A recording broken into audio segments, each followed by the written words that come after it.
Thank you for joining me today. It's Gloria here with a quick video, just some more book page ideas I saw over at Roxy's weekly challenge. It was a couple weeks ago. I will link the video down below.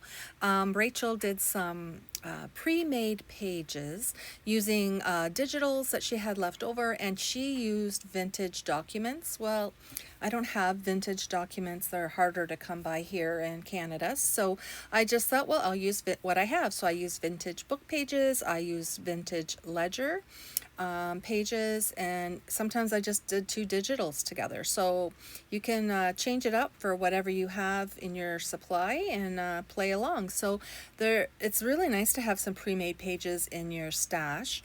So when you're putting a journal together, you can go through and add some pages that are a little bit unique and different. So here I just went into my collage folder with all the digitals I have had printed off.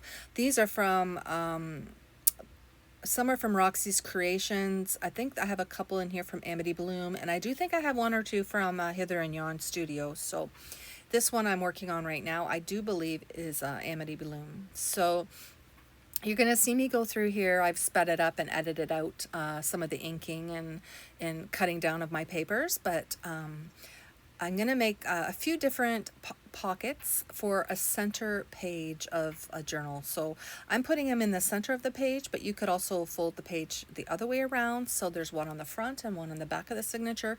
But I was doing kind of like what Rachel did, making a pretty page for the center of a signature. So here I'm using some vintage book page. I just fold down this digital, make a diagonal double pocket, and boom, you're done. I did add some inking. I like that. If you don't have to do it. So there's one page done. So here I tore down a piece of vintage ledger, and I'm using Roxy Creation Digital here, and I'm going to just prepare another pocket.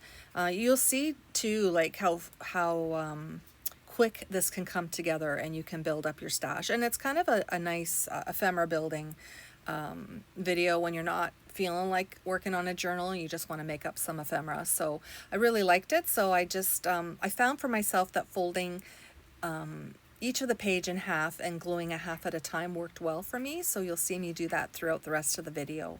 So here I am deciding on what kind of pocket I want. I do believe I do a fold down diagonal again. I just inked my middles of my pages just so I could see them a little better. And so here I am folding down to make an angled pocket on each of the pages, and just tearing off the excess paper so I can get rid of some of the bulk in the video, or in the, sorry, in the journal. So like I said, if you're not an inker, that's fine. So some of these papers I have printed out for collage or whatever, so it's kind of nice to use up some of leftover digitals that you may have, which is what I have here as well, that I'm using. So you don't have to have the old vintage documents. I mean, it would be wonderful to have. If I ever went to Europe, I'm pretty sure I would be hitting up some of those antique shops to look for some, but I personally don't have any. And for shipping, it is outrageous from overseas right now. So I'm just trying to make do with what I have. So here we go, another quick and simple angled pocket. You can see too, the digital doesn't have to cover the whole page. You can see some of the other page through. And there you go, another quick pre-made page that we can put in our journals when we are getting our signatures ready. So here on this one, you can see I'm using two digitals.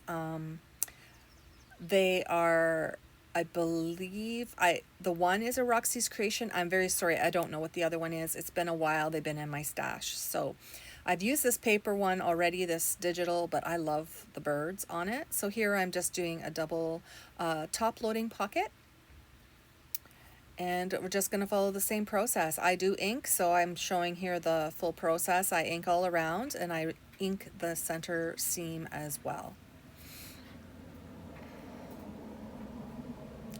I have my window open, so I'm sorry if you hear cars going by. We have some warm weather again today. We just got a severe thunderstorm watch for Northern Ontario, so hopefully we don't get hit too bad. We've had some bad storms up here lately. So just gluing it down one side, folding it over. I personally find that's easier than trying to maneuver a whole big page onto another page. And I find it lines up a little bit better for me. So this is my technique here. And there you go, another page, 2 top loading pockets. So quick and simple.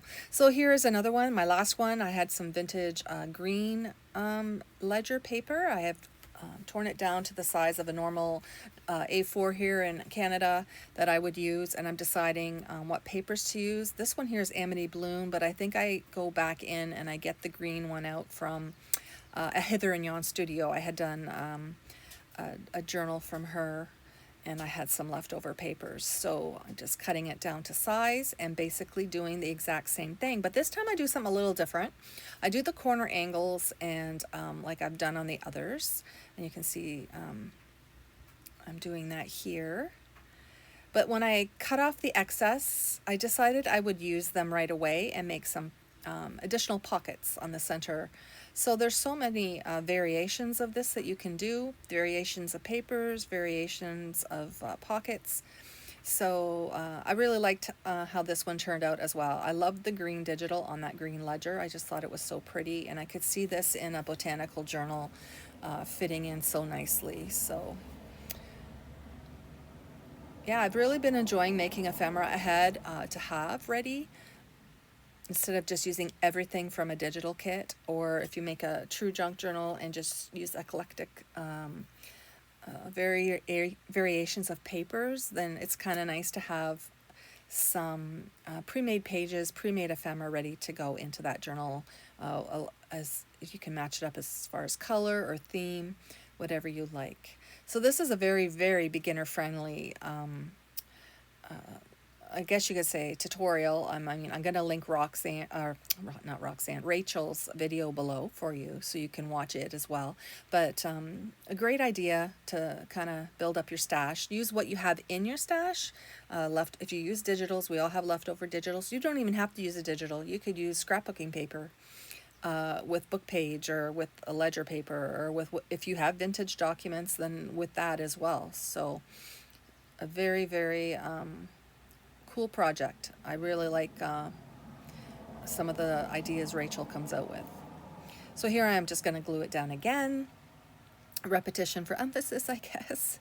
It's very straightforward. I did cut out a lot of this video because I was like, well, they don't need to watch me tear down paper and cut off the white edges of paper, but I did want to show like just how quickly you can build up your stash, like I've mentioned already. So I hope you guys like this video. If you could give me a thumbs up and subscribe, leave me a comment as well if you like. I do enjoy reading them as well. So there you go, that one is done, quick and easy. And now I'm just going to glue on the pockets, and I decided to glue them from the center so it's easier to get tags or journal cards in and out.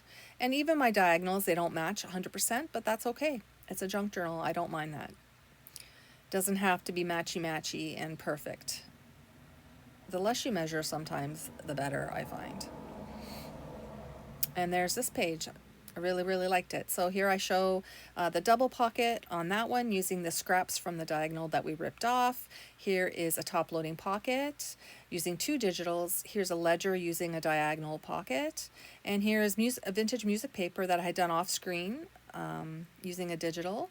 Here's vintage book page using a digital with it as well.